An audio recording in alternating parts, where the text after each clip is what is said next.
बहुत शुक्रिया अगेन अंजुमन तरक्की पसंद मुसन्निफ़ीन का भी और प्रेस क्लब का भी कि जिसने ये महफिल का एहतमाम किया। हम आइया रहमान साहब को याद करें और इस किस्म के प्रोग्राम हमें आगे ज़रूर ये सीखना चाहिए कि बहुत से लोगों की हयात में हमें बहुत सारे प्रोग्राम कर लेने चाहिए। ठीक बात। ये बहुत ज़रूरी है।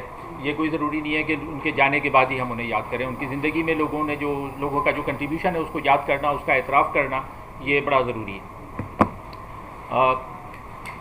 आइया रहमान साहब की ज़िंदगी को एक शेर में अगर बयान किया जाए तो कहा जा सकता है कि ज़िंदगी जहद ही है, रूह का एजाज़ नहीं, ये फ़कत नगमा नहीं, साज नहीं, जाम नहीं। तो उनकी पूरी ज़िंदगी जो है वो एक मुसलसल जद्दोजहद और आखिर वक्त तक जद्दोजहद से इबारत थी। हमा जहद शख्सियत थे, बहुत सारी डायरेक्शंस में काम किया। मेरी उनसे पहली वाक़फ़ियत ज़ाहिर है जब हम यानी ज़ाती नहीं, उनकी तहरीरों के ज़रिए 1980 के अशरे में ही जब ये हम कॉलेज में थे और हम पढ़ रहे थे तो उनकी तहरीरों से वाक़फ़ियत होना शुरू हुई, उनको पढ़ा। ज़ाती मुलाकात तो काफ़ी बाद में हुई और फिर ज़ाहिर है जब ये पाकिस्तान टाइम्स के चीफ़ एडिटर बना दिए गए, जब बेनज़ीर साहिबा की हुकूमत आई थी 1988 में, तो उस दौरान में पाकिस्तान टाइम्स पढ़ने का मौका मिलता था तो उसमें इनको देखा। लेकिन ज़्यादा इनको जो मैंने पढ़ा वो इनके न्यूज़ लाइन में बड़ी बाकायदगी से इन्होंने मज़ामीन उस ज़माने में लिखे, ख़ासतौर पे 1990s में। और वो ऐसे अच्छे मज़ामीन हैं कि उनका भी एक कलेक्शन आना चाहिए, बहुत ज़रूरी है। और वो 1990 में जो जमहूरियत पर मुख्तलिफ़ समतों से अटैक हो रहे थे, उसमें उनका इतना ऑब्जेक्टिव एनालिसिस होता था पाकिस्तान की सूरत हाल के बारे में कि वो हम बहुत कुछ सीखते थे। तो यानी उनकी तहरीरों से एक तो मैंने तजिया चीज़ों का करने की चीज़ें कुछ हमने सीखी।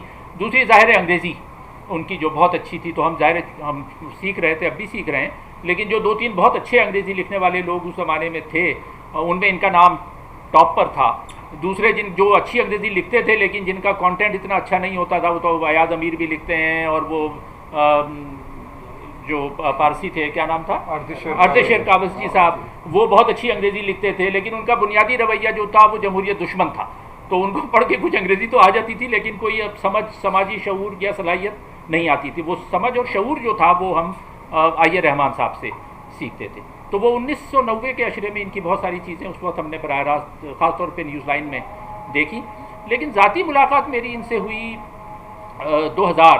सन 2000 में, जब मैं डॉन अखबार में उस ज़माने में काम करता था। आसमी साहब, सलीम आसमी साहब हमारे एडिटर थे और ज़ाहिर आसमी साहब की बहुत करीबी इनसे दोस्ती रही, बहुत पुरानी। तो वो जब भी आसमी साहब के, जब आइया रहमान साहब कराची आते थे तो वो लाजमी उनके घर जाना और बैठना, शाम में महफिल जमती थी। तो ज़ाहिर है ये बुज़ुर्ग थे लेकिन आसमी साहब की यह मेहरबानी है कि वो, चूँकि मैं वहीं काम करता था डॉन में, तो ये कभी चुपके से कह दिया करते थे आसमी साहब कि वो आइया रहमान आए हुए, शाम में आ जाना। तो हम जो है वो कुछ बहाना करके वो घर पहुंच जाते थे। तो वहाँ उनको यानी ख़ुद सुनने का और समझने का मौका मिला। कम गो आदमी लेकिन महफिल में होते थे, जैसे फैज़ साहब का भी जिक्र किया गया कि वैसे कम गो थे लेकिन जब महफिल में अगर बोलने पे आते थे तो वो बोलते बहुत अच्छा थे और बहुत उनसे सीखा जाता था। और उसके बाद जो मैंने इनके साथ कुछ वक्त गुजारा वो था जब हम ये पाक इंडिया पीस फोरम में, ये यानी एक तो इनकी सहाफ़त का कंट्रीब्यूशन, दूसरा आइया रहमान साहब का बड़ा कंट्रीब्यूशन जो है वो पाक इंडिया यानी जनूबी एशिया में अमन का क़याम और दोस्ती और जंग से दूरी किस तरह से हो, पाक भारत के ताल्लुकात किस तरह से बेहतर हों, ये उनका एक लाइफ लॉन्ग एम्बिशन जो था वो था। तो सन 2000 में इनके साथ ट्रैवल करने का मौका मिला। बेंगलोर में कन्वेंशन हो रहा था, साथ दो चार शहर और भी हम गए। तो लेकिन वहाँ पर भी जो इनको देखा, वो इनकी जो इज़्ज़त वहाँ पर हिंदुस्तान में भी, और तमाम जिस तरह से इनके इंटरव्यूज़ लिए जाते थे, तो हम इनको आइडियलाइज़ करते थे कि अगर कोई शख्सियत हो और अगर कोई इज़्ज़त और एहतराम माशरे से किसी को अगर लेना है तो इस तरह के काम करने हैं कि जो आइया रहमान साहब ने किए। और उसमें ये नहीं है कि आप 90 साल की उम्र तक ऐसा नहीं था कि वो बैठ गए हों, यानी उनका इश्क जो है वो फिर वो बकौल रईस फ़ारूक के इश्क वो कार्य मुसलसल है कि हम अपने लिए एक लम्हा भी पसंदाज नहीं कर सकते। तो आइया रहमान की ज़िंदगी जो थी, आइया रहमान साहब की, वो यही थी कि वो उनकी ज़िंदगी, उनका इश्क मुसलसल ऐसा था कि जिसमें वो एक लम्हा भी पसंदाज करने पर तैयार नहीं थे और वो आखिर वक्त तक जो है वो अपने वक्त को पूरा बेहतरीन तरीके से जो इस्तेमाल करना चाहिए वो तवीलुल उम्री के बावजूद। तो अगर किसी को दुआ देनी हो तो सिर्फ तवीलुल उम्री की दुआ नहीं देनी चाहिए, बल्कि ये दुआ देनी चाहिए कि वो आइए रहमान साहब की तरह सेहतमंद जिस्म और सेहतमंद जहन की तरह ऐसी प्रोडक्टिव ज़िंदगी गुजारे, ऐसी कारामद ज़िंदगी गुजारे जो उन्होंने गुजारी। और ज़ाहिर है तीसरी उनकी जहत, एक सहाफ़त की उनकी जहत थी, दूसरी जहत उनकी अमन के लिए जो उनके कारनामे हैं वो हैं, और तीसरे इंसानी हकूक़ के लिए जो उनका कमिटमेंट, उनका लगाव और उनका काम आखिर वक्त तक। उनके साथ कुछ हमें मिशन पर भी, जो ह्यूमन राइट्स कमीशन के जो मिशंस होते हैं उनमें एक दो दफ़ा मुझे उनके साथ ट्रैवल करने का मौका मिला, तो वो चूँकि पर्सनल कुछ बातें एक दो मैं शेयर करूं कि कितनी उसमें एनर्जी थी। ये अभी ज़्यादा पुरानी बात नहीं है, मतलब 2-3 साल पहले की बात है, 2019 की। तो यानी उस वक्त भी वो 88-89 के थे। तो दिन में तो हम बलूचिस्तान में फैक्ट फाइंडिंग मिशन था, तो वो कोयले की कानों में भी गए। वहाँ कोयले की कान में अंदर तक जाने के लिए बस के मैं जाके देखूंगा, मजदूरों से बात करूंगा, कानूनों की सूरत हाल को डॉक्यूमेंट करना है। तो उस हालांकि टीम उनके साथ थी, लेकिन वो हर चीज़ पर ये इस बात पर जोर देते थे कि मैं खुद कान के अंदर जाकर लोगों से बात करूंगा। जबकि रिस्की भी था, लोगों ने कहा भी कि भाई आप कहाँ चलेंगे, क्योंकि कोई 1 किलोमीटर वो कोयले की कान में चलना है, उसके बाद फिर वो नीचे जाना होता था, लेकिन ही डिड दैट। तो मैं उनकी एनर्जी, यानी जिस्मानी और जहनी एनर्जी के बारे में आपसे शेयर करूं कि ज़ाहिर दिन में हम फैक्ट फाइंडिंग का काम कर रहे थे, शाम में कहीं ना कहीं कोई महफिल होती थी, किसी ने बुला लिया, तो वो ताहिर साहब, हबीब ताहिर मोहम्मद खान के साहबजादे, तो उनके घर पे महफिल थी। अच्छा, क्योंकि थके हुए तो महफिल वो शुरू भी देर से हुई, खाने वाने का बातचीत होती रही।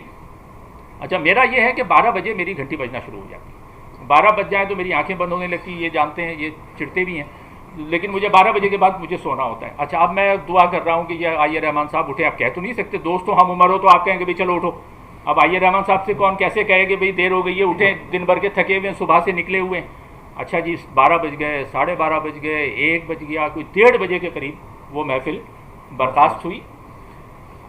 वहाँ होटल पहुँचे, सरीना कोयटा में था, तो वो जब होटल पहुँचे तो तकरीबन 2 बज गए। अच्छा, मैंने सोचा कि अब कल तो 11 बजे, पहली मीटिंग सुबह जो है वो 11 बजे, तो आराम से कम 9-10 बजे तक नींद मिल जाएगी।